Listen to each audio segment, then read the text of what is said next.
Wakati wa mkutano wa UNGA 78 kule Marekani, acha huu uliomalizika wa juzi wa UNGA 80, UNGA 78, utawala wa Amerika ulikuwa chini ya Rais Joe Biden.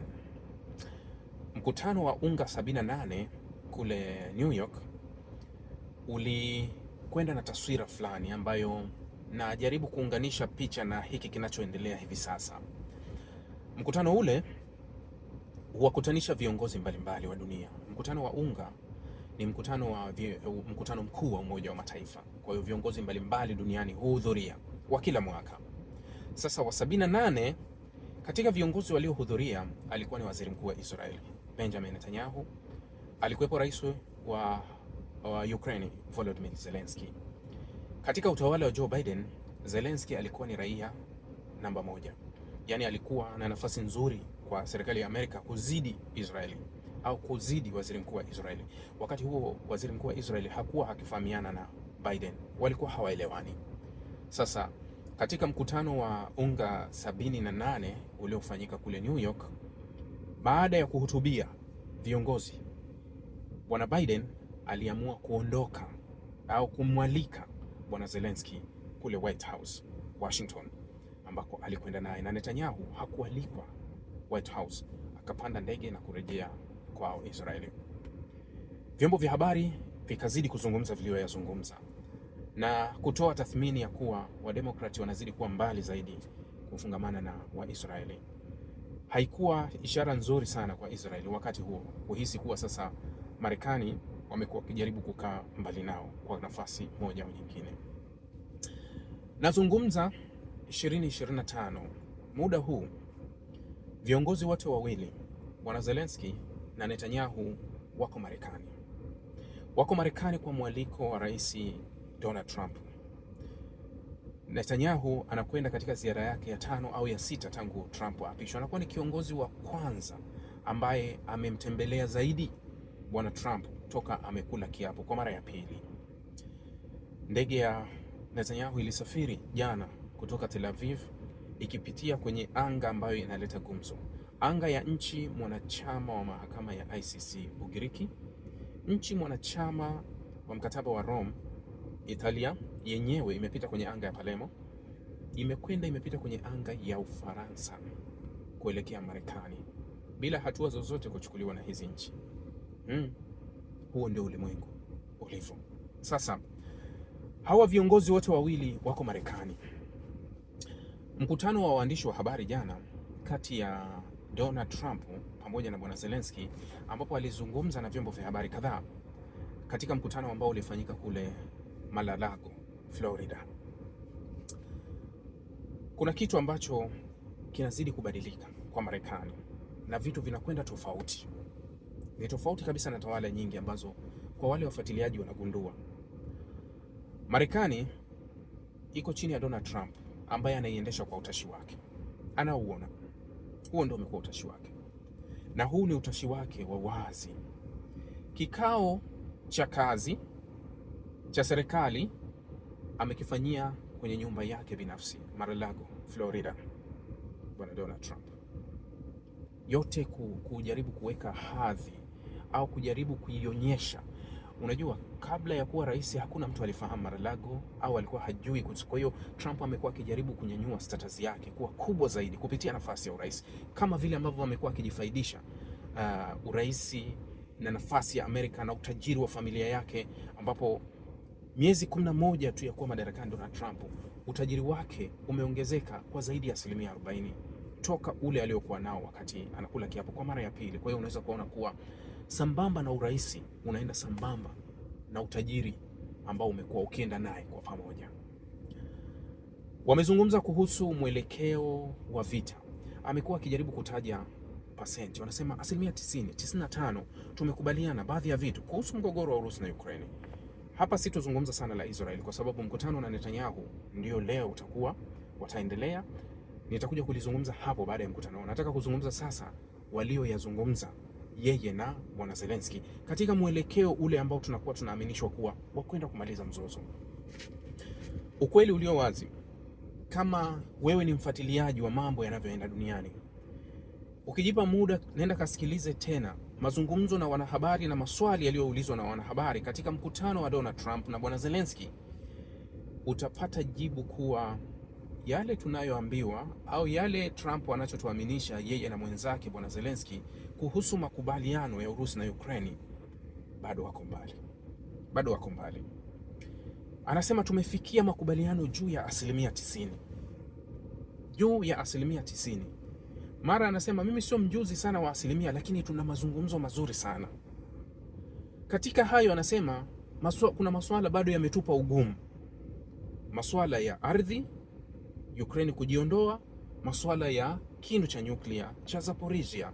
Sasa hatua zipi zilizopigwa ukilinganisha na yale mazungumzo ya nyuma, ili tuweze kupima kuonyesha kuwa wamepiga hatua kutoka yale ya nyuma haya ya mbele wanakwenda?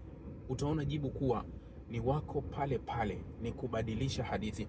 Nilijizuia kuzungumza jana kwa sababu taarifa iliyotolewa juzi ilikuwa ni taarifa inayosema kuwa Trump atawasilisha vifungu 20 vilivyofanyiwa marekebisho, acha vile vya awali ambavyo vimekuwa na mvutano na Ulaya, Ukraine na Marekani.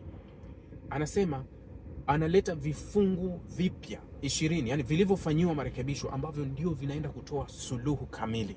Sasa katika mazungumzo yake hakuainisha ile suluhu sasa tumeipata au imepatikana au kwa sababu ukitazama unaona haipo.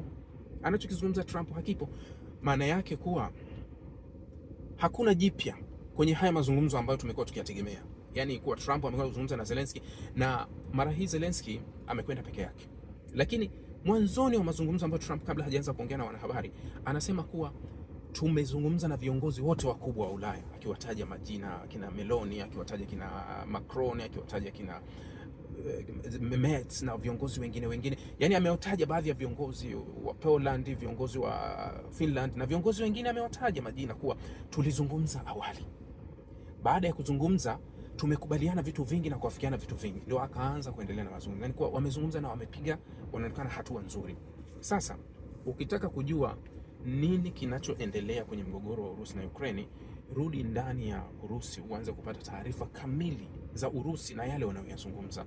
Urusi bado wanazungumza kile kuwa mambo yanakwenda taratibu mno, sio kile ambacho Marekani. Unajua, unaposema kuwa tumefikia karibu asilimia, yani tumefikia 90% ya makubaliano, 90% ni kama vile kumaliza, yani 90% unakuwa umefika karibu mwisho. Sasa unatuambia kuwa mambo yenu yamefika 90%, wengine wanasema mpaka 95%, kwa sababu walikuwa wanatofautiana kauli kati ya Zelensky na Trump. Kwa mwingine anasema 90, mwingine 95.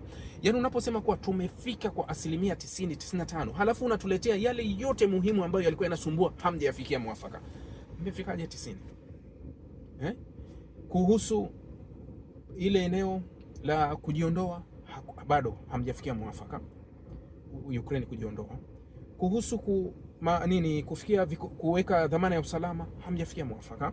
Kuhusu kinu cha nyuklia cha Zaporizhia hamjafikia mwafaka. Kuhusu kuanzisha labda ile wanasema buffer zone hamjafikia mwafaka. Kipimo cha 90% kwa haya mambo kinakuwa wapi? Kwa sababu haya ndio mambo magumu ambayo yamewasumbua, na haya mambo ndio yamewafanya muda mwingi mkae mnazungumza. Sasa kutuaminisha kuwa mmefikia 90%. Trump amekuwa kama mcheza sinema, au tunaweza kusema amekuwa kama msanii. Unajua, msanii au wanasema kuwa msanii na mwanasiasa asipozungumzwa kwa mazuri, kwa mabaya hupoteza, yani hupotea. Kuna wakati wasanii hutafuta sababu za kuzungumzwa, iwe sababu ya njia yoyote, afanye tukio lolote hata la ajabu ili aweze kuzungumzwa. Kuzungumzwa ni mtaji, nafasi nzuri kwa wasanii na wanasiasa, kuwa ni kitu kizuri nikizungumzwa. Yani haijalishi nimezungumzwa kwa nadharia gani, mmenizungumza kwa uzuri, kwa ubaya, ni uzuri. Sasa Trump ni kama amekuwa na ugonjwa wa one-man show, yani wa kutaka kuonekana kwenye media, yani aonekane kwa wakati mwingi anazungumza kuhusu nini. Matatizo ya Cambodia na Thailand ambayo kiasi kikubwa utaona kuwa yalisuluhishwa nje, ambako kuwa Marekani haikuhusika kwa kiwango kikubwa kwenye hii suluhu, lakini baada ya wao kufikia, Trump anazungumza, anasema kuwa yani yeye amehusika kwenye hilo. Ni mtu ambaye anataka kuonekana kila kitu anakifanya. Sasa kwenye mzozo huu wa Urusi na Ukraine, pale dunia inapoanza kujadili kuhusu, kaonekana kama vitu vinashindikana, anataka asimame tena, aonekane kuwa mimi ndio suluhu ya haya matatizo. Ndio maana kutaka kuonekana kwenye vyombo vya habari, kutaka kuonekana kwenye television, kutaka kuonekana yupo na yuko kutatua, lakini kiuhalisia huu mgogoro bado umemkwama. Mwiba wa samaki upo kwenye koo la Donald Trump kuhusu mgogoro wa Urusi na Ukraine, bado unamuia vigumu kutaka kuumaliza. Bado hakuna muafaka ulioafikiwa wa kufikia kuhili. Bado jana kulikuwa kuna mazungumzo ya simu kati ya Donald Trump na Putin, na alieleza kuwa tumefanya mazungumzo ya zaidi ya saa moja na kitu. Baada ya yale mazungumzo, vyombo vya habari vya Urusi vilivyokuja kutoa taarifa, Trump anakubaliana na Urusi vitu vingi sana. Katika hilo kulikuwa kuna pendekezo lilitolewa na Ulaya ambao walikuwa wanasema wanahitaji usitishaji wa vita wa muda, ambapo taarifa ya Urusi inasema au vyombo vya habari vya Urusi vinasema kuwa Marekani na Urusi wameafikiana kuwa hawakubaliani na uamuzi wa Ulaya wa kusitisha. Wanataka usitishaji uje kamili. Ukraine inatakiwa ifanye maamuzi kamili kuhusu Donbas, kupoteza au vyovyote vile. Sio, umeelewa? Sasa ukichukua taarifa inayotolewa ndani ya Moscow na ile taarifa inayotolewa Washington na kwingine, ni taarifa mbili tofauti. Kwangu mimi bado mgogoro wa Urusi na Ukraine haupo karibu kumalizika. Tunaweza tukachukua muda. Unaweza ukachukua muda. Masuala ni magumu bado kuafikiana.